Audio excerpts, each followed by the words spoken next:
മറ്റു വാർത്തകൾ നോക്കാം. 15 മാസത്തിനു ശേഷം ഗാസയിൽ വെടിയൊച്ച നിലയ്ക്കുന്നു. ഖത്തറിന്റെ മധ്യസ്ഥതയിൽ നടന്ന വെടിനിർത്തൽ ധാരണ ഇസ്രായേലും ഹമാസും അംഗീകരിച്ചു. കരാർ ഞായറാഴ്ച പ്രാബല്യത്തിൽ വരും. വിവരങ്ങളുമായി രേണുക ചേരുന്നുണ്ട്. രേണുക, 15 മാസത്തിനു ശേഷമാണ് ഗാസയിൽ വെടിയൊച്ച നിലയ്ക്കുന്നത്. കൂടുതൽ വിവരങ്ങൾ എങ്ങനെയാണ്?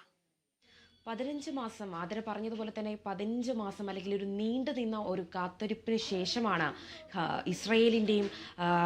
ഇസ്രയേലിൻ്റെയും ഹമാസിൻ്റെയും ഒരു വെടിനിർത്തലിന് അല്ലെങ്കിൽ ഒരു സമാധാന പാത നമ്മൾ സ്വീകരിച്ചിരിക്കുന്നത് എന്ന് വേണം മനസ്സിലാക്കാൻ. ഏറ്റവും എടുത്തു പറയേണ്ടത് 6 ആഴ്ചകൾ അല്ലെങ്കിൽ 6 ആഴ്ചകൾ എന്നൊരു സമയം ഇവിടെ നമുക്ക് അനുവദിച്ചിട്ടുണ്ട്. ഈ 6 ആഴ്ചകൾക്കുള്ളിൽ 42 ദിവസങ്ങളിലായിട്ട് ആണ് ഒരു വെടിനിർത്തൽ കരാറിനുള്ള ആദ്യ ഒരു ഘട്ടം എന്ന് പറയേണ്ടത്. പ്രധാനമായി എടുത്തു പറയേണ്ടത് 3 ഘട്ടങ്ങളിലായിട്ടാണ് ഈ വെടിനിർത്തലിൻ്റെ കാര്യങ്ങൾ ഇപ്പോൾ കരട് രൂപത്തിൽ അവതരിപ്പിച്ചിരിക്കുന്ന ഒരു രേഖയുടെ ഭാഗമായി വെടിനിർത്തലിൻ്റെ കാര്യങ്ങൾ ഈ 3 ഘട്ടങ്ങളിലായിട്ട് എടുത്തിരിക്കുന്നത്. ആദ്യ ഘട്ടം ശ്രദ്ധിക്കുകയാണെങ്കിൽ ഈ 6 ആഴ്ച നീണ്ടു നിൽക്കുന്ന 42 ദിവസങ്ങളിലായിട്ട് ആദ്യത്തെ ഒരു സമീപനം ശ്രദ്ധിക്കുകയാണെങ്കിൽ ഗാസയുടെ ഭാഗത്ത് നിന്ന് നോക്കുകയാണെങ്കിൽ 33 ബന്ദികളെ, സ്ത്രീകളും കുട്ടികളും അടങ്ങുന്ന 33 ബന്ദികളെ ഗാസയുടെ ഭാഗത്ത് നിന്ന് ഇസ്രയേലിന് കൈമാറുന്നതാണ്.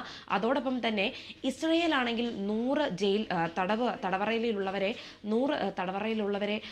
ഇസ്രയേൽ ഹമാസിന് നൽകുകയും ചെയ്യും. അപ്പം ഇങ്ങനൊരു സമ്പ്രദായം നിലനിർത്തിയാണ് ആ ഫസ്റ്റ് ഘട്ടം അല്ലെങ്കിൽ ആദ്യ ഘട്ടം ഇവർ പൂർത്തീകരിക്കുന്നത്.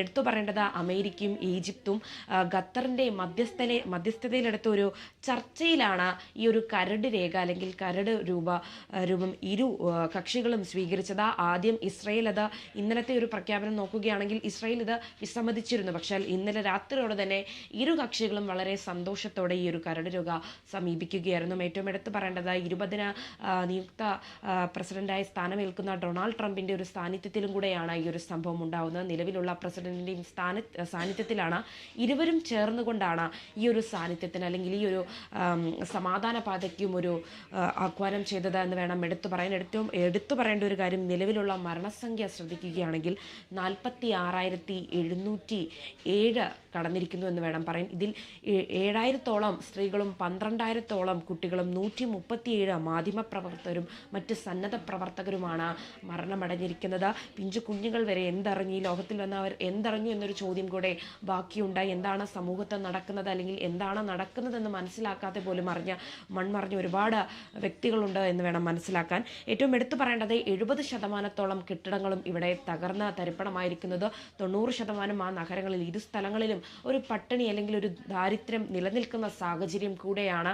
അവർ തെരുവുകളിലാണ് താമസിക്കുന്നത്. എൻ്റെ ഉറ്റവർ പോയ ഒരു സമയം, തെരുവുകളിൽ കഴിഞ്ഞ ഒരു സമയമൊക്കെ ഈ 15 മാസങ്ങളിലായി നീണ്ടു നിന്നിട്ടുണ്ട്. ഏറ്റവും എടുത്തു പറയേണ്ടത് ആദ്യഘട്ടത്തിൽ സ്ത്രീകളെയും കുട്ടികളെയും ബന്ദികളാക്കിയവരെ വിട്ടയക്കുക എന്നതാണ്. ഈ ആദ്യഘട്ടത്തിൻ്റെ ഒരു പ്രവർത്തനം ഇരു കക്ഷികളും എങ്ങനെ മുന്നോട്ട് പോകുന്നതെന്ന് മനസ്സിലാക്കിയാണ് രണ്ടാം ഘട്ടം ആരംഭിക്കുന്നത് എന്ന് പറയേണ്ടത്. രണ്ടാം ഘട്ടം ശ്രദ്ധിക്കുകയാണെങ്കിൽ കൂടുതൽ ബന്ദികളാക്കിയ പുരുഷന്മാരെ പുറത്തിറക്കാനും അല്ലെങ്കിൽ അവരെ വിട്ടയക്കേണ്ട ഒരു സാഹചര്യം കൊണ്ടുണ്ട്. മൃതദേഹങ്ങളും ഇവർ മരിച്ചു കഴിഞ്ഞ ഓരോരോ മൃതദേഹങ്ങൾ അവരുടെ അവയവങ്ങൾ മാറ്റി വെച്ചിട്ടുണ്ടെങ്കിൽ അതും വിട്ടയക്കേണ്ട ഒരു സാഹചര്യമുണ്ട്.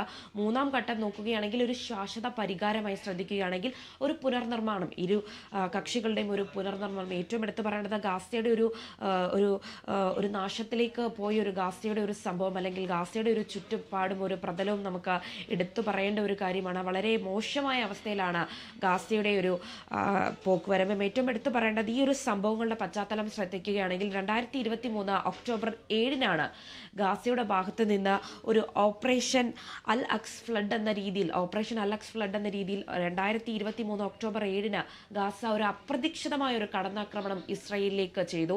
വീണ്ടും തിരിച്ച് ഇസ്രയേലും ഒരു ശക്തമായ രീതിയിൽ തന്നെ അതേ വരും ആഴ്ചകളിൽ തന്നെ ഓപ്പറേഷൻ അയൺ സ്റ്റോർസ് എന്ന രീതിയിൽ ഒരു ഓപ്പറേഷൻ ഇസ്രയേലും ഗാസയ്ക്ക് നേരെ ഉണ്ടായിട്ടുണ്ട്. പിന്നെ ശ്രദ്ധിക്കുകയാണെങ്കിൽ സൈനികരെയും ഇരു കക്ഷികളുടെ സൈനികരെയും ഇരു കക്ഷികൾക്ക് നഷ്ടമായിട്ടുണ്ട്. അവിടെയുള്ള പ്രദേശവാസികൾ അല്ലെങ്കിൽ അവിടെ ജനസംഖ്യ തന്നെ വളരെയധികം കുറഞ്ഞ രീതിയിലായിട്ടുണ്ട്. പക്ഷേ എന്ത് തന്നെ ആയാലും ഈ ഒരു 15 മാസക്കാലത്തെ ഒരു പ്രശ്നത്തിന് അല്ലെങ്കിൽ ഒരു ശാശ്വത പരിഹാരത്തിലേക്ക് നമ്മൾ എത്തുന്നു എന്ന് പറയുന്നത് ഈ 3 ഘട്ടങ്ങളിലായിട്ട് തയ്യാറാക്കിയിരിക്കുന്ന ഈ ഒരു കരട് രേഖയിൽ ഒന്നാം ഘട്ടമാണ് ഈ വരുന്ന 20-ാം തീയതി പ്രാബല്യത്തിൽ വരുന്നത്. 20-ാം തീയതി കരട് പ്രാബല്യത്തിലേക്ക് വരികയാണ്. അതിനെ അടിസ്ഥാനപ്പെടുത്തിയാണ് ഈ 6 ആഴ്ച അല്ലെങ്കിൽ 42 ദിവസത്തിൽ നടക്കുന്ന ആദ്യഘട്ടം എങ്ങനെ ഇരു രാജ്യങ്ങളും നോക്കിക്കാണുന്നു, എങ്ങനെ ഇതിനെ വിനിയോഗിക്കുന്നു എന്ന് മനസ്സിലാക്കിയാണ് രണ്ടാം ഘട്ടം ഇവർ തീരുമാനിക്കുന്നത്. ആദ്യഘട്ടത്തിൻ്റെ പുരോഗമന രീതിയിൽ തന്നെ രണ്ടാം ഘട്ടം തുടരുകയാണ്. ഇങ്ങനൊരു 15 മാസത്തെ ഒരു നീണ്ട കാത്തിരിപ്പിന് ശേഷം ഈ 3 ഘട്ടങ്ങളിലായിട്ട് ഹമാസിനും ഇസ്രയേലിനും കൊടുത്തിരിക്കുന്ന ഒരു അവസരമാണ് തിരിച്ചുവരവിന് വേണ്ടിയും യുദ്ധങ്ങൾക്കൊരു ശാശ്വത പരിഹാരം ഉണ്ടാക്കാൻ വേണ്ടിയും ഒരു സമാധാന പാത സ്വീകരിക്കാനും വേണ്ടിയാണ് ഇത്തരമൊരു ഘട്ടങ്ങൾ ആരംഭിച്ചിരിക്കുന്നത്. ഏറ്റവും എടുത്തു പറയേണ്ട ഒരു കാര്യം ശ്രദ്ധിക്കുകയാണെങ്കിൽ ഗാസയിലെ ജനമേഖലയിൽ നിന്നും ഇസ്രായേൽ സൈന്യം പിൻവാങ്ങണമെന്നൊരു ആരോപണമുണ്ട്. സൈന്യങ്ങൾ ഓരോ ഘട്ടമായി ഈ ഇരു കക്ഷികളുടെയും ജനമേഖലയിൽ നിന്നും പിന്മാറണം, വെടിനിർത്തൽ കുറയ്ക്കണം, ഒരു സമാധാന പാത കൊണ്ടുവരണം.